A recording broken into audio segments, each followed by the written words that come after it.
Alright, the name of my game, I was thinking of calling it something like Forest of the Night.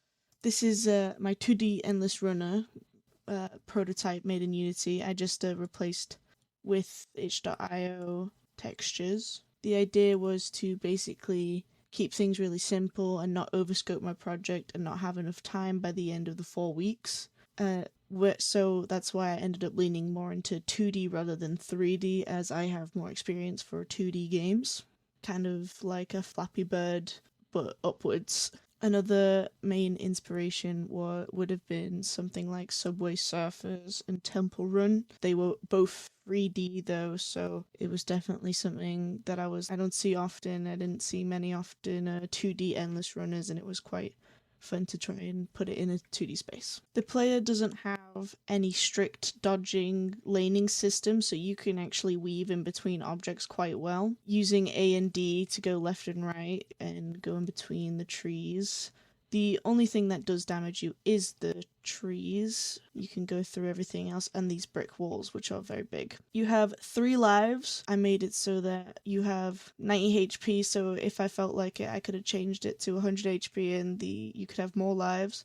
But I ended up going with 3 lives as it felt very traditional. And if you press A or D while pressing space, you will dash left and right, and you'll have iframes where you cannot get hit, because it instead teleports you rather than a traditional dash like other games. This is infinite, so it will regenerate over forever as long as how many times you survive. And if you double space, it will speed you up. There's a point system, and it scales with the movement speed of the character. And if I speed up very quickly and I keep going, I'll actually outscale the timer.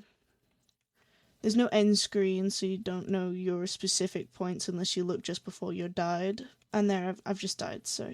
This is a section of the health manager script. This is called this because it keeps track of the player health, and it updates the UI health bar that you can see on the screen, and handles when the player dies. When you start the game, it sets the health, and when damage is taken, it will reduce it. But if it goes below 0, the player will be flagged as dead, waits a second, and then the game will end. This is the damage script. It uses a 2D trigger, and when the player collides with it, it checks if the object has the health manage script attached to it, and it will reduce the player health by 30.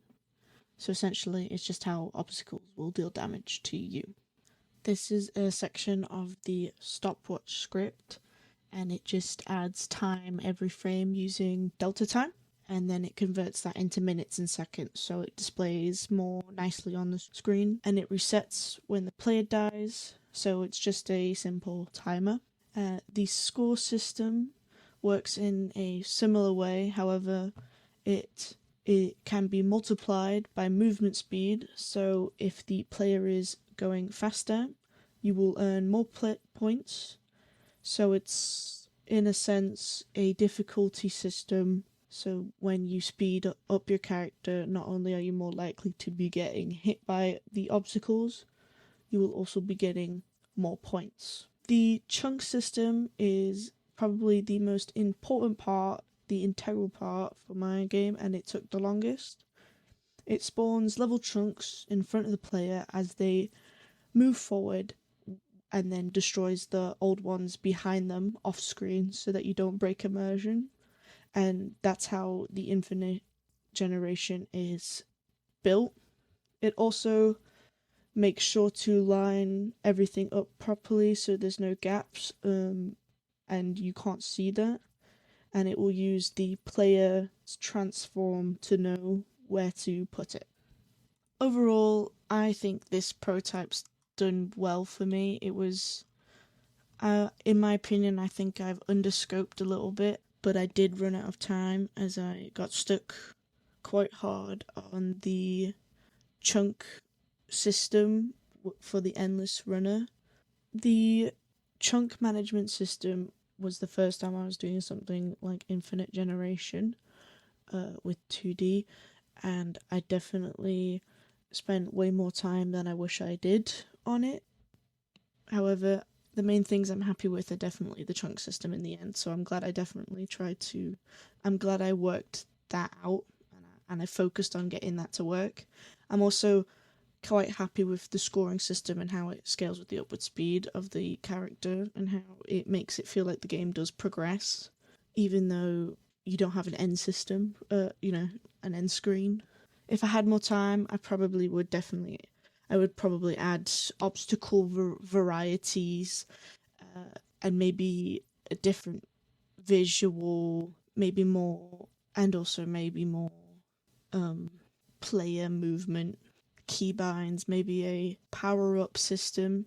So if you pick up a power up, you could maybe slow down time and it would slow you back down, but you'd still keep the amount of points gaining as you were when you were the same speed.